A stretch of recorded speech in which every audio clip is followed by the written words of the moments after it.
What's going on, people? Ben here from Bateman Talks Tottenham, back with another video of my dad Paul. Hey. Where today we'll be previewing the Brighton game tomorrow, which we'll be going to and providing you with a Matchday vlog. Are you excited ahead of this game? Yep, good to be back there yet again. Quite a lot of games there at the moment. Yeah, Wolves obviously coming up in the near future, so we've got quite a few games at home. Yep. But Brighton, a bit of a weird team this season, had some brilliant results and some terrible results at times, including the loss to Luton a couple of weeks ago, but then they won their derby against Palace emphatically. So they're a bit of an unpredictable... Yeah, unknown quantity this year. Yeah, it would be a very, I think, interesting game in terms of we've got players coming back. They've had some issues with injuries this season as well. João Pedro, one of their best players recently, he's come down with an injury, so isn't going to be playing in the game. Roberto De Zerbi won't be on the touchline as he's had dental surgery and has a touchline ban. And he's not even going to be doing interviews and stuff due to his invasive dental surgery that he's had. That'll be a missed presence. You remember last season there was a lot of drama with Stellini and De Zerbi on the touchline. So he'll be a miss for them, I'm sure. But looking towards us, and just done his press conference where he said that Heung Son is back. Obviously, Korea, unfortunately for Son, he got knocked out in the semi-finals against Jordan 2-0. And that Pape Sarr, obviously he played against Everton, but he's been integrated with the team even more now, and you'd like to think he's fully recovered in terms of he had to play lots of bouts of 120 minutes. You'd like to think he's probably at a better level of fitness in terms of being burnt out. And that Bissouma is now back as well. That'd be great to see him back as Marley got knocked out. Having Bissouma back, I think, is going to be brilliant as well in terms of we're going to have a lot more options.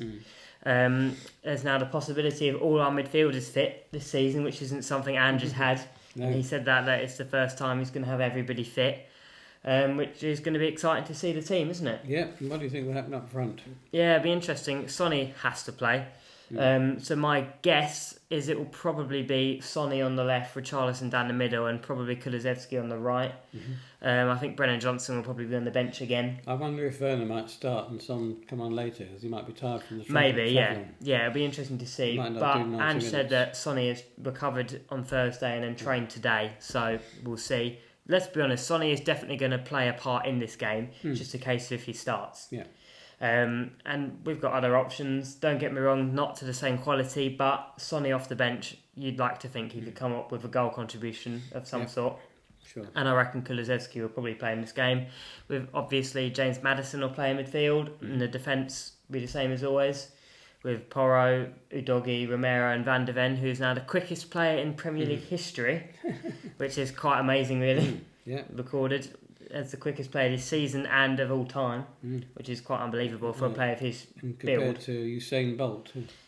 Yeah, well, not the easiest comparison in terms of Usain Bolt's doing over 100 metres, but yeah, that is quite amazing that Mickey is that quick, and good to see that he's able to do that after his hamstring injury. Yes, because you see with some players after a big hamstring injury they lose their pace. You think the likes of Michael Owen stuff have lost their pace after big injuries, so that's brilliant to see that he's not clearly lost that. Yeah, great. And yeah, brilliant news for us really. In terms of absentees, we've still got Manos Solomon out and Ryan Sessegnon are the two absentees, with Manos Solomon having another procedure on his knee. But you like to think that in a couple of weeks he'll be back, Ange said. And another returnee is Giovanni Lo Celso, finally, who's apparently trained all week, but Ange said he's missed a lot of football, which is very true. I don't think he's played since the Bournemouth game. So it's good to have him back, and such a shame really, because he was in great form, wasn't he? Doing very well. He was having some of his best performances in the Spurs shirt, racking up some assists. So it's a shame that he got that injury, but good that he's going to be back in for the run-in, and hopefully he can avoid another injury between now and the end of the season. In terms of, we've discussed the lineup. Brighton, like I said, João Pedro is out, but they've still got some great players. In terms of a prediction for this game, what do you think you could go for? Difficult one, isn't it? Yes. I'm going to go for 3-1. Yeah, 3-1. I was going to go with that as well. I'm going to be different. I'm going to go for 4-2. Right. I feel like this could be quite an open game. I feel like it's the sort of game that either could be quite cagey or could be really open. I think both teams are going to score a lot of goals. And said in this press conference that Spurs are always going to be a team that score late or concede late goals because we're always going to be going for the game. What do you make to those comments?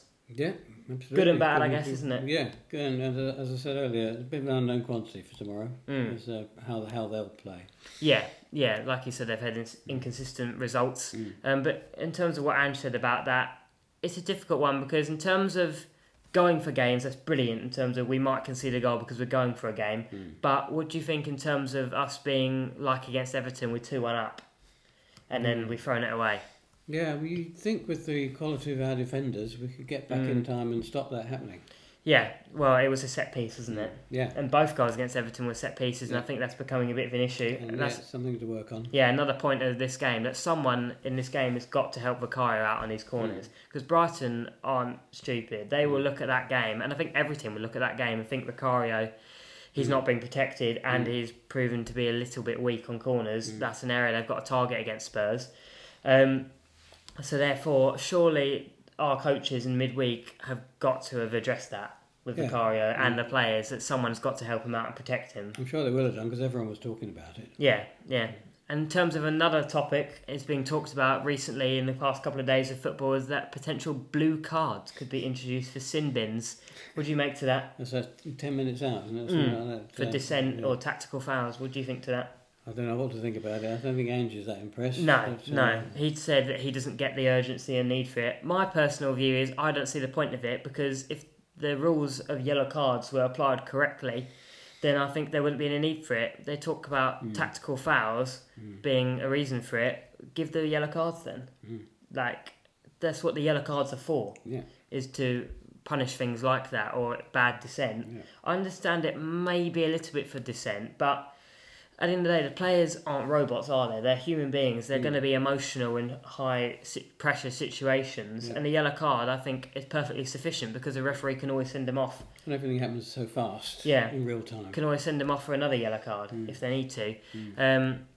So, yeah, I personally think this is a no in terms of football. And FIFA saying that the blue cards thing was a load of rubbish, I wonder, is that a reaction to the reaction that there's been, a widespread view against it? I'm not sure that is true, that it's fake. I reckon that was a statement put out as a result of the backlash that has come from it. And personally, I don't see the need for it in football.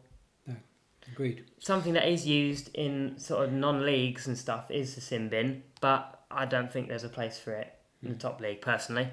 But we'll have to see what happens.